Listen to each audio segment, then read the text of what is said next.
We created this series because as people with disabilities, we wanted to share a little bit of our pride with the state of Delaware. We are here to celebrate disability. It is not a tragedy.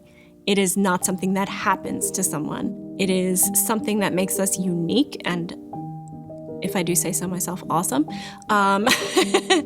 It's important to share these stories because in each of them, we can see ourselves. Whether we have a disability or not, you can relate to someone who wants to love their child and wants them to grow up, who wants to live in their own bachelorette pad and not in an institution. This has been a historically misunderstood and misrepresented group of people with shared characteristics, and there are a lot of misconceptions out in the world about disability. Hopefully by giving a little bit of a glimpse into some of these incredibly generous subjects' lives, it will help other people to respect and celebrate people with disabilities just as much as we at the Developmental Disabilities Council do. That is our hope with this documentary, and we hope that you enjoy it.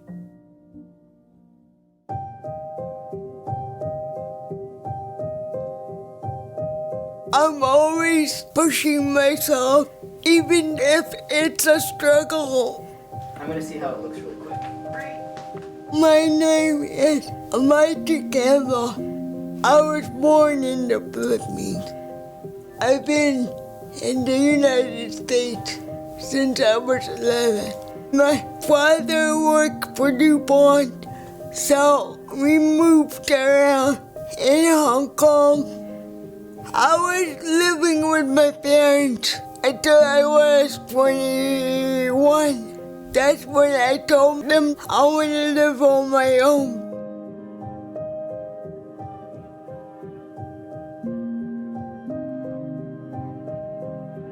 Life in the institution is not easy. I lived there for 8 years. You're not actually free to make your own decision or to eat whatever you want to eat. They put you on medication that you don't need to be on just to be compliant. If you don't follow what the staff say, they take me out of gear and push me into a room. They did that the whole time that I was there. I wasn't happy. I just keep hoping I would meet somebody that would help me get out of this situation. I'm Denise McMullen-Powell. I'm a disability rights activist. I had met a lot of people that had been in nursing facilities. And one woman wanted to get out, and it took 2 solid years. Maitri saw this going on, and she said, "You really can get out of here?" And I said, "It takes a lot of work, but yeah." And she said, "I want to get out." The institution management said that Maitri's parents had guardianship. So I called up the Chancery Court and I said, "Does Maitri Campbell have guardianship placed on her?" And the answer was no. So we wanted the institution to produce the papers and they wouldn't do it. So we called up legal aid and had one of the disabilities lawyers come over and ask for that paper too. And what they produced was nothing but a power of attorney that Maitri hadn't signed. That gave us an open door, and now we can work towards getting her out.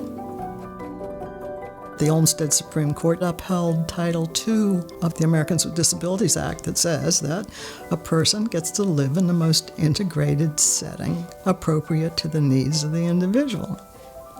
You'd think that does it. Sure, that's a civil right. Nope, they put all kinds of conditions on it. The state has to have all the services available in the community, and it has to not degrade other services and institutions to do that. Well, that's not a civil right. We had to go down to Legislative Hall and talk to the legislators through that 3-year process. We got the Secretary of Health and Social Services to listen to us. He got together with the manager of the institution so that Maitri could move into this apartment. I finally got my own apartment. This is my new beginning because I'm starting over from scratch. I don't have to listen to anybody telling me when to go to bed or when to get up. When Maitri was in the institution, it cost about $200 a day. How about spending that money so that she can live on her own in the community with proper care and proper services so that she can have a wonderful, long, productive life? That's independence, not physical abilities to accomplish tasks.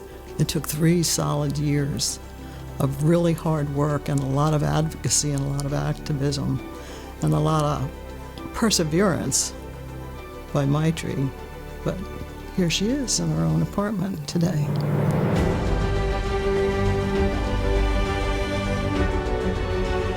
I felt a sense of freedom. I can actually do what I want to do. It's a whole new set of life. I love to have somebody in my life spend that time with somebody. I've never seen her ever once, ever, say, I wish I was back in that place. If you put your heart in it, everything is possible. And don't ever give up.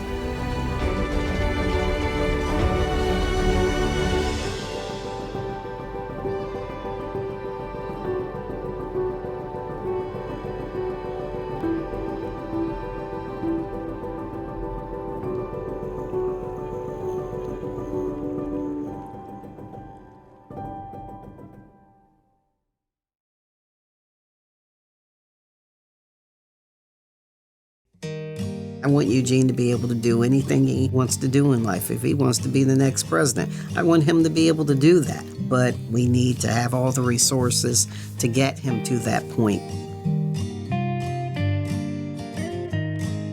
My name is Nadine Chance. I'm Eugene and I'm 13 years old. I like to play sports. I like being with my friends at school. Autism is a developmental disorder. People have trouble communicating or socializing. Eugene didn't talk, so he struggled a lot. Some have more difficulty, some people are less. Eugene is on the higher functioning side. He's in regular classes, but he still has those kind of learning disabilities. Eugene has an IEP, an individual education program, and he has a pair who helps him in class.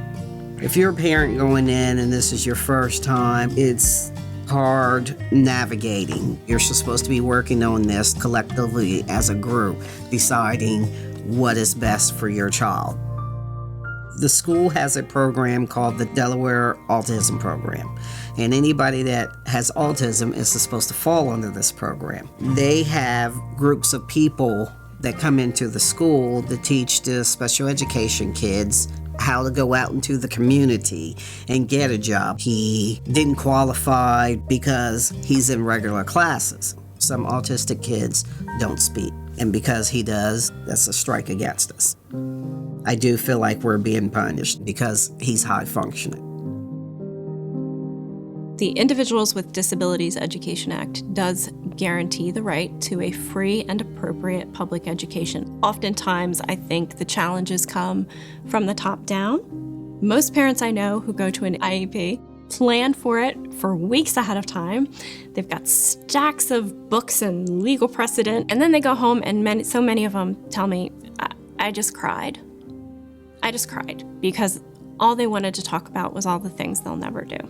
We have to teach how people with developmental disabilities learn, and we have to understand that. We have to speak their language. They don't have to learn ours. Many individuals with disabilities are not given access to the general curriculum and receive what's called a certificate of attendance or certificate of completion.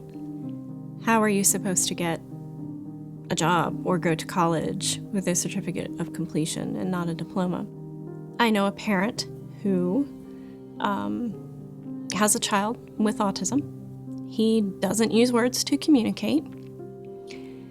And she recently found out that he was not being taught to read because they said, why bother?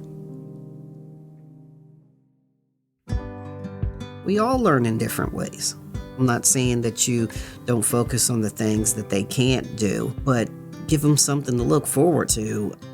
I'm proud of Eugene all the time because he works really hard in school. The pair that I have has been really helpful. There's like a problem I can't answer, and he will help me a little bit. Educate yourself with your IEPs. Take other people with you to your IEPs that know a little more than you. Take your kids. Involve your kids. This is their life. They need to learn how to advocate for themselves. Our kids want to be like everybody else. They want to do the things that everybody else does. Autism means that you just have trouble socializing, and it doesn't actually mean that you're not smart. Eugene is looking forward to going into high school, hopefully driving. He wants to be a YouTuber and computer programmer. We would like to see him have his own place, get a job, and do whatever it is that he wants to do in life. Don't give up. As frustrating as it may be, just don't give up.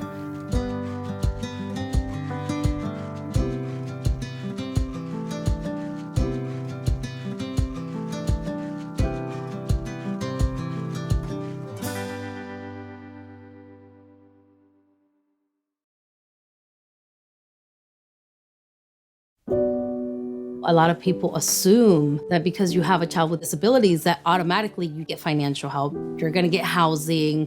It's not what happens.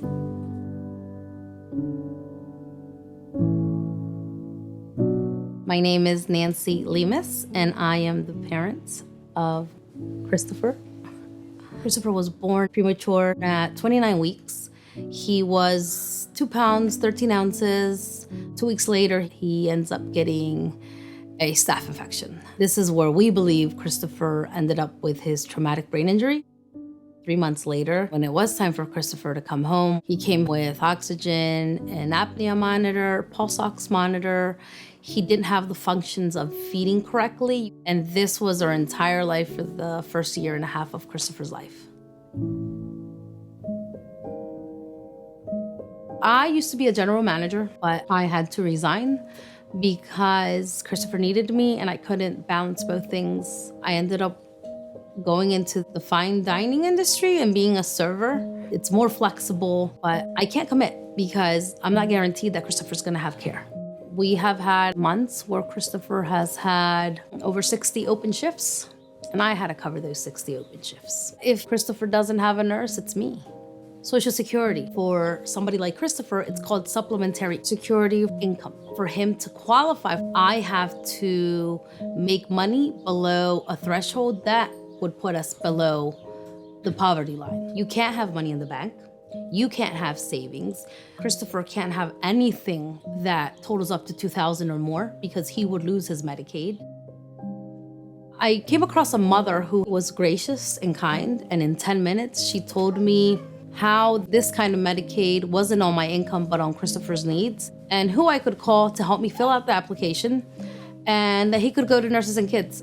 You have to have the knowledge, or you have to have somebody who's willing to share that information with you. Once he got the Medicaid, he had access to a different set of eyes. He had nurses, he had therapists, he had people there. If he didn't have the Medicaid, Christopher would have died.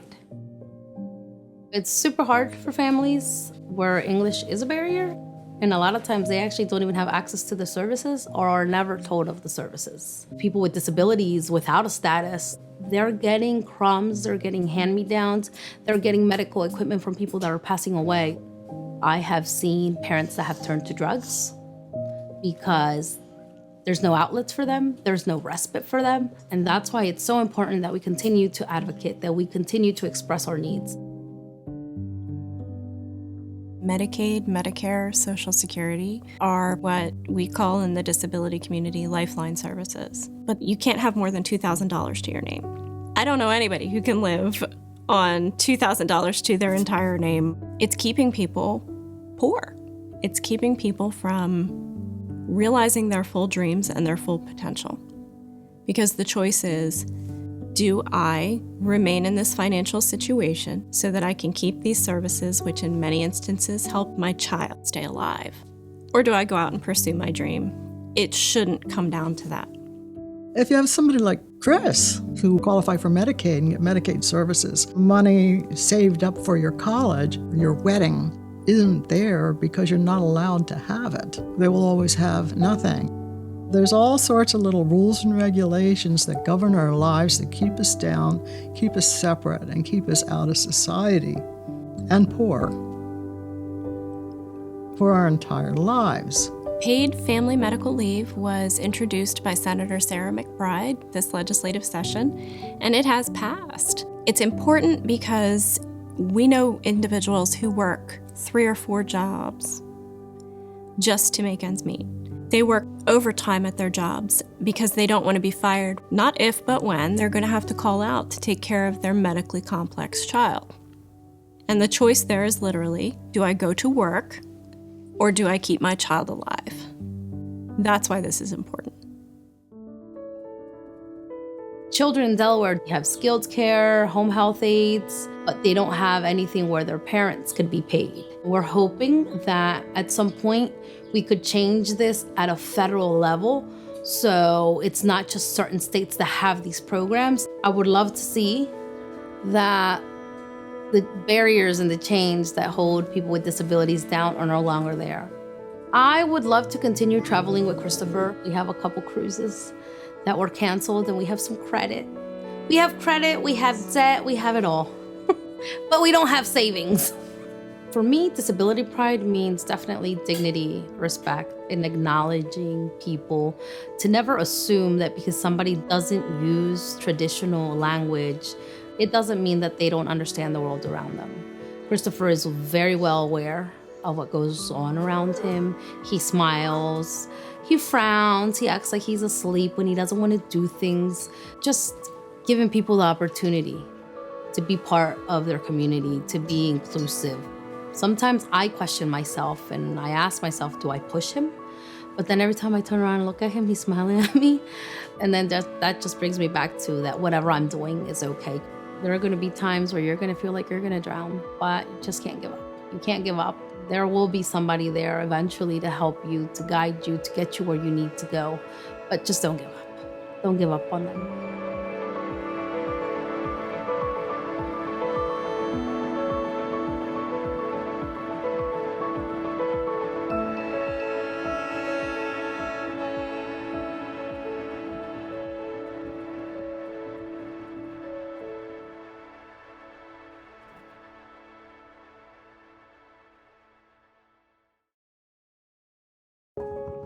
I kept saying all my life my dream was to move out on my own. I kept pushing it, saying that I can do it.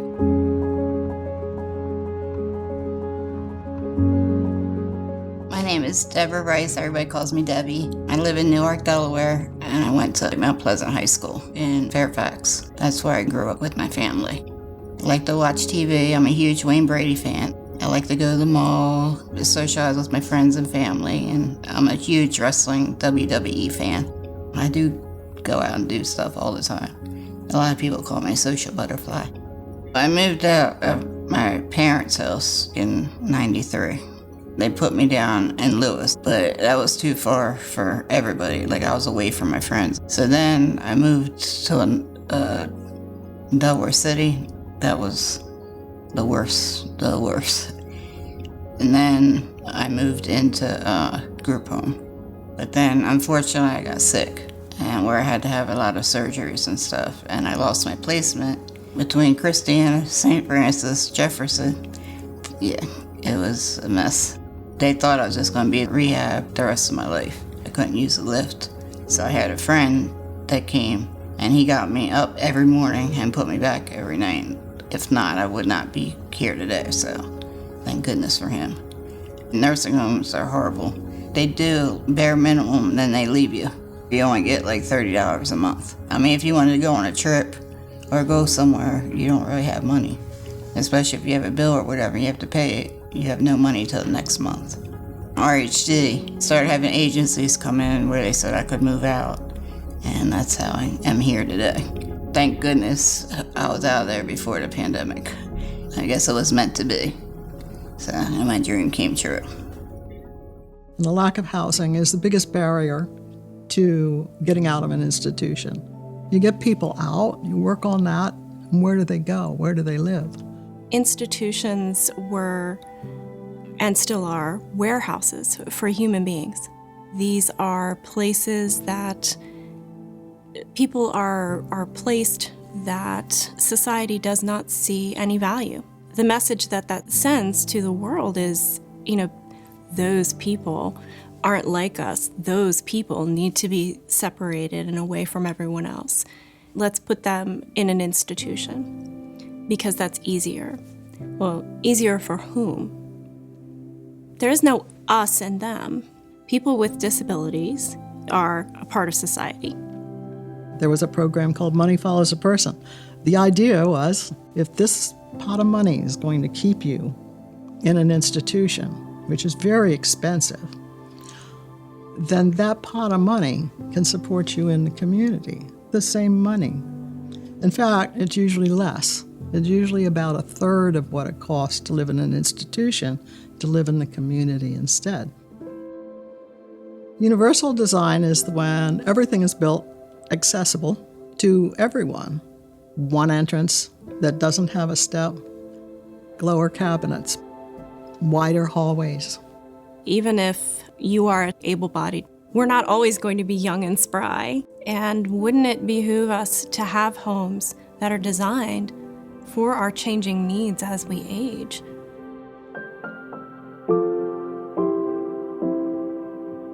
I'm under an agency called CSI, not the TV show. They're the ones that found this apartment complex. I mean, they decorated this apartment beautifully. I settled right in real fast. They have sidewalks everywhere. You don't have to really be in the road or in the parking lot to ride your chair around. And Alexa turns on my bedroom light and the living room light. It's very nice living here. I have staff at night from 6 at night till the next morning. And then I'm on my own all day. And if I need anything during the day, there's people I can call. I just had a big birthday party, and I had a lot of my friends and family. I'm job hunting right now. That's like the main thing. Looking for a receptionist or filing or light data entry is what I'm looking for. It took a while with the red tape and all the guidelines and stuff. It was very difficult, but at the end, it was really worth it. I might have to push it a little bit, but it eventually gets done. I pushed here and it got done. I see myself being here for a very long time. I don't want it any other way. So, I mean, this is the best thing that's happened to me in a long, long time.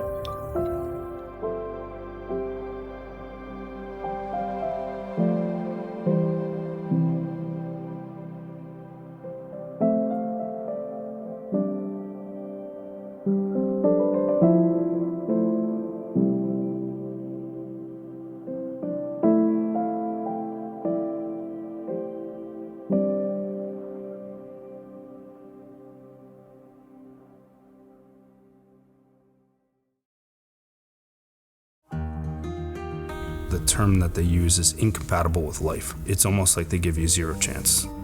The care delivered to us was like, be happy with the short time that you have.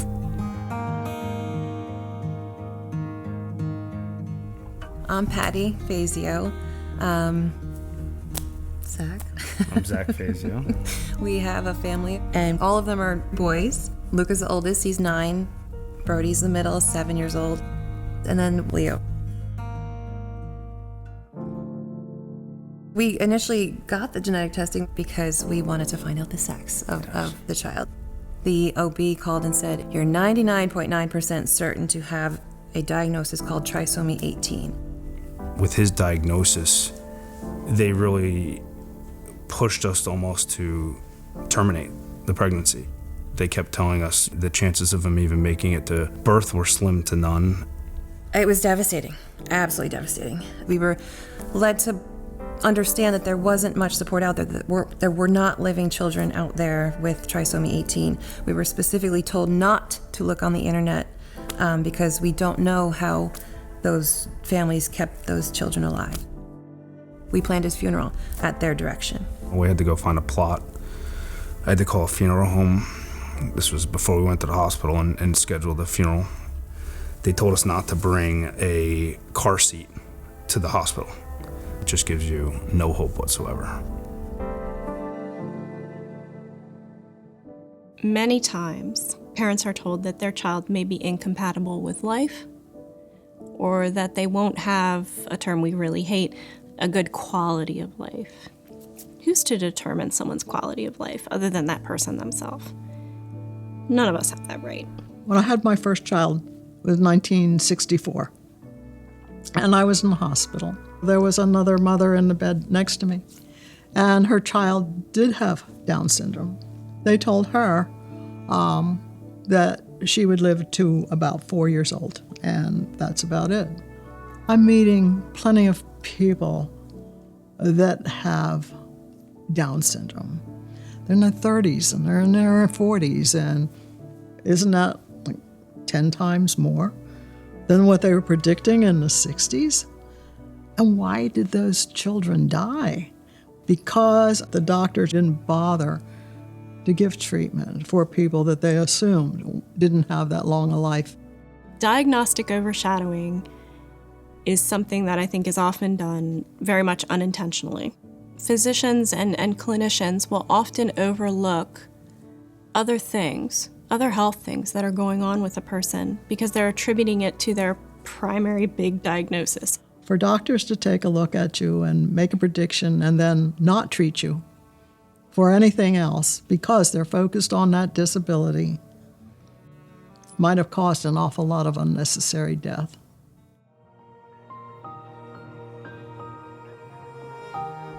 Day 4 of Leo's life was when we were able to leave the hospital. The doctors come in and they're like, well, I guess you need to go get a car seat. It was incredible to be able to walk out of there with our baby that we were told we would not be going home with. Happy birthday to you.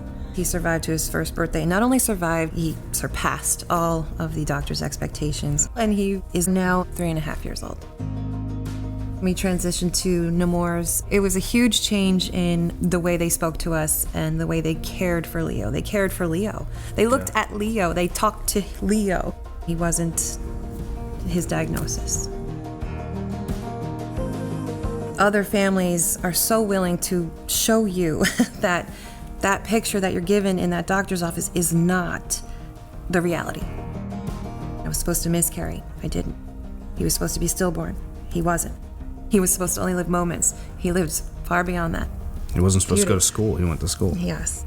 You have to just go with your instincts and not necessarily listen to people, because if we listened to people, he wouldn't be here right now. Disability pride is about being treated equally. Even just going into a store or going to baseball games, people look at Leo because, he's 3, they think he should be walking, they think he should be talking, and then, but it's all you want them to do is treat him exactly as anybody else. The biggest thing for us is allowing him to experience the same exact things that his brothers can experience. We like swinging like baseball bats. We swing it and he gets really excited. I love having him as a little brother because we get to teach him a lot of stuff. He's such a great brother and I can tell he loves us and we love him. We're proud of the way Leo has led the way here. It wasn't intervention that saved him. It wasn't us either. It was him. He did everything himself. He got himself out of that hospital. He's shown us from the beginning that he's got quite a story to tell, and he's not done. Right, buddy? He wants to run off right now.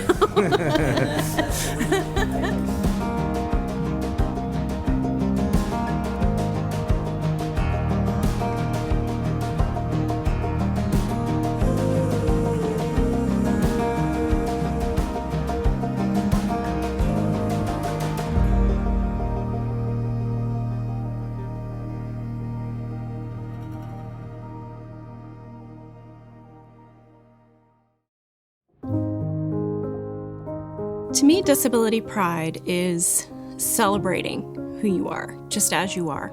It's realizing your self-worth. It is recognizing your own unique and wonderful humanness.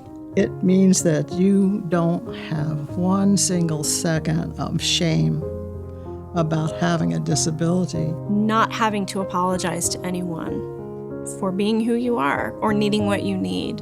You have to speak up for yourself. You have to have that drive, that willingness. Recognizing your own strength, your own resilience, your own innovation. Love and hope.